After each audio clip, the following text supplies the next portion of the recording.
my kitchen. My name is Sherry, and today we're going to be making the ultimate mac and cheese. But before I get started, if this is your first time here, you love food, you love fun, you love cheesy goodness, and who doesn't, right? Then go ahead and hit the subscribe button as well as the notification bell so you don't miss anything new. All right, I don't even know why I'm kind of calling this garlic and Parmesan, because we're actually putting 3 types of cheese in here. We're going to do a mozzarella, a cheddar, and a Parmesan. And then to top that off, it is going to have a crispy little topping to go on the top. A topping to go on the top. And that's the part we're going to start with. So I have a tablespoon and a half of butter here. We're just going to melt this down.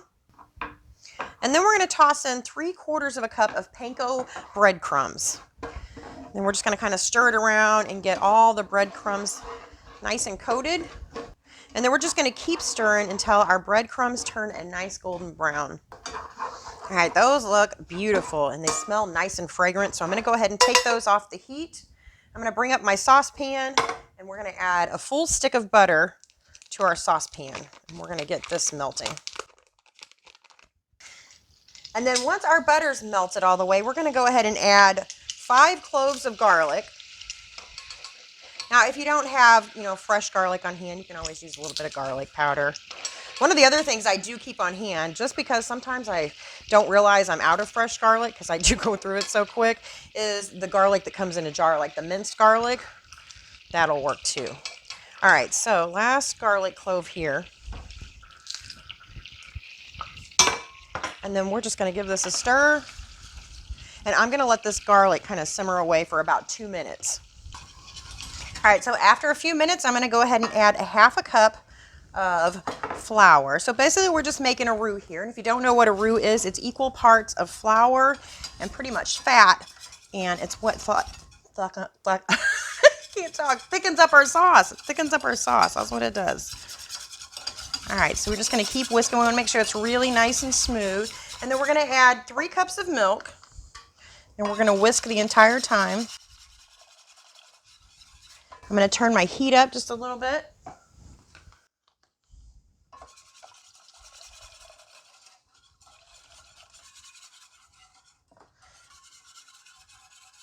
One more. And then we're going to let this thicken up just a little bit. All right, so you can see how nice and thick it's gotten. I'm going to add a little bit of salt. I'm going to add about a tablespoon of sugar. We're going to add some pepper. And then one of the other things we're going to add that's going to give this so much flavor is some broth base. So one of the things, this isn't it, but one of the things I really like to use, I just don't have it on hand, is Better Than Bouillon. I like to put about a tablespoon of that in there. But I don't have that on hand, so we're just going to throw in about a tablespoon of broth base. Give this a stir. And then we're going to put in a 1.5 cups of heavy whipping cream. All right, so there's 1 cup. I'm going to go ahead and turn my heat down. And a 1/2 cup. All right. So whisk it again. Now we're going to add in our cheeses. So we're going to be using mozzarella, Parmesan, and cheddar. So I suggest getting the fresh stuff. So grating it yourself. I think that it just has such a better flavor and it melts a whole heck of a lot easier. So 1 cup of cheddar. I'm going to go ahead and stir that in, and I've already grated that. And 1 cup of mozzarella. And I think at this point, I'm probably going to switch over to my spoon. Otherwise, I'm going to have a big stringy whisk. All right, so I'm going to go ahead and stir this. And then we just need to add our Parmesan, which I saved for last because I did want to show you our grater. I love using this grater. So I'm going to need about, I'm going to say 3/4 of a cup of this. So all in all, you'll need about a cup, but I'm going to save 1/4 cup so that I can put it on top with my breadcrumbs. The other great thing about this grater is it folds like that, so you can use it as a tabletop grater also. All right, so I'm going to give this another stir. And then we're just going to let this cook on about medium-high. We're going to keep stirring it as we go, and we're going to do this for about 15 minutes. I just don't want it to have like a raw flour flavor. And so while our sauce is cooking, we'll go ahead and toss our pasta in the water. And then I also just turned my oven on to 375 degrees. right, so I went ahead and drained my pasta. My sauce is done. I pulled it off the heat. So I'm just going to go ahead and add all my sauce to my pasta. And then we're just going to give this a nice big stir. We want to make sure that it gets down in all those little holes of the shells. Look at that. Lots and lots of cheese. Oh my gosh, that smells delicious. All right, so I'm going to put some of this in this little bowl. This is going to be the one I photograph. Or this could just be mine. I get my own little bowl. And then the rest I'm going to pour in my other casserole dish.